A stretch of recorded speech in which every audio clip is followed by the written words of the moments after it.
Sir Nelson గారు మీరేం చేశారో మీకైనా అర్థమవుతుందా? ఏం చేశానయ్యా? బాగానే చేశానుగా, బాగానే ఉందిగా ప్రోమో, ఇంకేం కావాలి?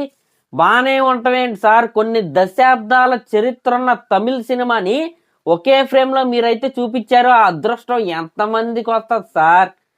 ఈ విషయంలో నువ్వు చెప్పినట్టు నిజంగా చాలా అదృష్టవంతున్నా అయ్యా. నిజంగా రజనీకాంత్ గారిని, కమల్ హాసన్ గారిని డైరెక్ట్ చేయటం, వాళ్ళిద్దరిని ఒకే ఫ్రేమ్లో చూపించడం ఏదైతే ఉందో అది నిజంగా నా పూర్వజన్మ అదృష్టమే అని నేనైతే భావిస్తాను. మీ అదృష్టమే కాదు సార్, మీ ద్వారా మా జనరేషన్ వాళ్ళు కూడా నిజంగా two legends of Tamil cinema and Indian సినిమాని మేమైతే ఒకే ఫ్రేమ్లో ఒకే సినిమాలో అయితే చూడబోతున్నాం. నిజంగా ప్రోమో అయితే అదిరిపోయింది. ఇంకా ప్రోమోలో నిజంగా లుక్స్ ఉన్నాయి సార్. మన కమల్ హాసన్ గారివి, రజనీకాంత్ గారివి మరి మామూలుగా ఉండదు. మరి లెజెండ్స్ అంటే మరి ఆ మాత్రం ఉండాలి కదా. నిజంగా సార్ నాకు అంతకుముందు డౌట్ అయితే ఉండాలి, అసలు నెల్సన్ గారు రజనీకాంత్ గారిని, కమల్ హాసన్ గారిని అసలు ఎలా హ్యాండిల్ చేస్తారు? Two power house of Indian cinema, అసలు వాళ్ళిద్దరిని ఎలా హ్యాండిల్ చేస్తారు? అసలు స్క్రిప్ట్ ఎలా రాస్తారు? అసలు నిజంగా హ్యాండిల్ చేయగలరా, హిట్ కొట్టగలరా అనే డౌట్ అయితే ఉండేది. కానీ ఎప్పుడైతే ఈ ప్రోమో చూసానో నాకైతే కాన్ఫిడెన్స్ అయితే వచ్చేసింది సార్. ఖచ్చితంగా వీళ్ళిద్దరిని హ్యాండిల్ చేయడానికి మీరే కరెక్టో, ఈ ప్రోమోతోనే మీరైతే సిక్సర్ అయితే కొట్టారు సార్. థ్యాంక్ యూ అమ్మ. మరి మందేమీ లేదు, అంతా వాళ్ళ గొప్పతనం. వాళ్ళే నాకు పిలిచి అవకాశం అయితే ఇచ్చారు. మరి అవకాశం వచ్చినప్పుడు మనం సద్వినియోగం చేసుకోవటం అనేది నా బాధ్యత. నేను దాన్ని చాలా అంటే ఇందాక చెప్పాను కదా, పూర్వజన్మ సుకృతం లాగైతే నేనైతే భావిస్తున్నాను నిజంగా సార్. ఇంకా నెక్స్ట్ ఆ బీజిఎం ఏదైతే ఉందో ఒక ఓల్డ్ సాంగ్ అయితే రీమిక్స్ అయితే కొట్టారు. నాకైతే బీస్ట్ సినిమాలో అరబిక్ కూతు కూడా గుర్తొచ్చింది. అంటే అది ఏ సాంగ్ సార్ ఒకసారి చెప్పండి, నాకైతే ఐడియా అయితే తట్టలేదు. నువ్వు అసలు రివ్యూలు చెప్పేవాడువేనా? మరి కనిపెట్టకుండా నువ్వు రివ్యూలు యాంటీ చెప్తున్నావు, నీకేం పని చెప్పు. ఓకే సార్, దాన్ని పక్కన పెడదాం. కానీ ఆ బ్యాక్గ్రౌండ్ స్కోర్ ఏదైతే ఉందో ఒక వింటేజ్ సాంగ్ అయితే మీరైతే రీమేక్స్ అయితే కొట్టారు. మరి మన అనిరుద్ధ మామూలుగా ఉండదు, మరి మన బ్యాక్ బోన్ ఆయనే మరి మన సినిమాలకి. అదేలేండి సార్, స్లో మోషన్ షాట్స్తో మీరు ప్రతి సినిమాని నడిపేస్తారు కదా. ఏంటి ఏదో అన్నావేంటి? అదే సార్, స్లో మోషన్ షాట్స్ తీసి హీరోని బాగా ఎలివేట్ చేస్తారు కదా, దానికి మెయిన్ ఇంపార్టెంట్ అంటున్నాను సార్. అంతకు మించి అయితే ఏమీ కాదు. ఇంకా అందరికీ వస్తున్న డౌట్, అలాగే ఆ ప్రోమోలో మన రజనీకాంత్ గారికి అలాగే కమల్ హాసన్ గారికి కూడా వచ్చిన డౌట్ ఏంటంటే సార్, లాస్ట్లో అడిగారు కదా ఈ సినిమాలో హీరో ఎవరో, మీరు ఆన్సర్ అయితే చెప్పలేదు ప్రోమోలో. మరి ఇప్పుడు ఏమని చెప్తారా? ఒరే పెచ్చోడా, కమల్ హాసన్ గారు రజనీకాంత్ గారు అడిగితేనే నేనైతే చెప్పలేదు, నీకు ఎందుకు చెప్తారా? సర్లేండి సార్, అయినా మీరు ఏంటి సార్, నేనేదో సిల్లీగా అడిగా ఎవరు హీరో అని. ఇద్దరూ హీరోలే కదా సార్, ఇద్దరూ ఒకే ఫ్రేమ్లో కనపడటమే అక్కడ మా ఫ్యాన్స్కి ఫీస్ట్ అనమాట.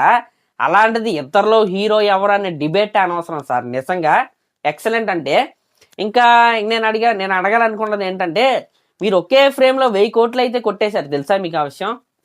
1000 కోట్ల అదే ఎలాగా? అదే అండి సార్, రజనీకాంత్ గారు కమల్ హాసన్ గారు ఒకే ఫ్రేమ్లో కనపడటమే 1000 కోట్లతో సమానం. ఇంకేంటి సార్? అలా కాదమ్మా, అలాంటి కవర్ డ్రైవ్స్ నేనైతే కొట్టను. కానీ సినిమా రిలీజ్ అయిన తర్వాత పోస్టర్ అయితే వస్తే ఖచ్చితంగా సినిమా బ్లాక్ బస్టర్ కొట్టి 1000 కోట్లు అయితే కొడతాం. తమిళ్ సినిమాలో మొట్టమొదటి 1000 కోట్లు కొట్టిన సినిమా ఇదే అయింది. దీంట్లో అనుమానమే లేదమ్మా, ఇదైతే ఫిక్స్ అయిపోండి. అనుమానం లేకపోవటం ఏంటి సార్, ఇది కొట్టకపోతే ఇంకేమీ కొట్టలేదు కదా. అలా అనొద్దు. ఇప్పుడు నా జైలర్ 2 ఉంది, అది హిట్ అయితే కొట్టచ్చు కదా, చెప్పలేం కదా. ఓకే సార్, జైలర్ 2 ఉంది కదా, జైలర్ 2 తర్వాత ఈ సినిమా వస్తుందంటే జైలర్ 2 ఎలాగో బ్లాక్ బస్టర్ హిట్ అయింది. దాని తర్వాత వచ్చే ఈ సినిమా కమల్ హాసన్ గారు రజనీకాంత్ గారు హీరోలు, అబ్బో హైప్ మామూలుగా ఉండదుగా. మరి ఆ హైప్ని మీరు క్యారీ చేయగలరా?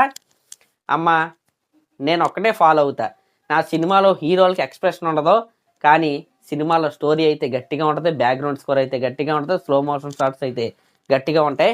వీటన్నిటితో కలిపి సినిమా బ్లాక్ బస్టర్ అయితే అయింది. మళ్ళీ బ్లాక్ బస్టర్ కొట్టి నేనైతే మాట్లాడతా. Okay sir, thank you. First of all మీకైతే all the best and congratulations sir. Cinema hit flop పక్కనైతే పెట్టండి. రజనీకాంత్ గారిని కమల్ హాసన్ గారిని ఒకే ఫ్రేమ్లో పెట్టి డైరెక్ట్ చేసే అవకాశం మీకైతే దొరికింది. దానికైతే నేనైతే కంగ్రాచులేషన్స్ అయితే చెప్తున్నాను. కాబట్టి ఖచ్చితంగా ఈ అవకాశాన్ని అయితే మీరు బాగా యూజ్ చేసుకుని మాకైతే బ్లాక్ బస్టర్ హిట్ ఇవ్వాల్సిందిగా నేనైతే కోరుకుంటున్నా. ఇంకా ప్రోమో స్టార్టింగ్లో రజనీకాంత్ గారు ఏ వాచ్ అడిగితే అదే కమల్ హాసన్ గారు తీసుకోవటం, ఆయన ఏ కోట్ అడిగితే అది ఈయన తీసుకుంటాం. ఈ కామెడీ ఏదైతే ఉందో ఆ సెటిల్ కామెడీ, ఈ సెటిల్ కామెడీ ఏదైతే ఉందో మీ సినిమాల్లో నాకైతే చాలా ఇష్టం అండి. ఈ లెజెండ్స్తో కూడా ఇలాంటి సెటిల్ కామెడీ చేపించి అదేవిధంగా ఎలివేషన్స్తో మాకు పిచ్చెక్కించాలని నేనైతే కోరుకుంటున్నా. ఖచ్చితంగా బ్లాక్ బాస్టర్ అయితే కొడతారు మీరు. అనిరుద్ధ్ గారు కూడా తాండవం ఆడతాడు ఈ సినిమాతో, అసలు అనుమానమే లేదు సార్. అదిరిపోవాలి అదిరిపోవాలి అదిరిపోవాలి. ఒరే ఒరే ఒరే ఆగు ఎంత ఎక్సైట్మెంట్ ఫీల్ అవ్వక, ఇది జస్ట్ ప్రోమోనే. నెక్స్ట్ టీజర్, సాంగ్స్, సినిమా అన్నీ ఉంది. అప్పుడేమైపోతావు, కొద్దిగా ఆపుకో, ఓకేనా? Okay sir, thank you. ఇదే ఊపుతో మీరు సినిమా జైలర్ 2 త్వరగా రిలీజ్ చేసేసి దాని తర్వాత ఈ సినిమా షూటింగ్ కూడా స్టార్ట్ చేసేసి బ్లాక్ బస్టర్ కొట్టేయండి సార్. మరి అంతకంటే ముందు మన వ్యూవర్స్కి సబ్స్క్రైబ్ చేసుకోమని చెప్పొచ్చు కదా సార్.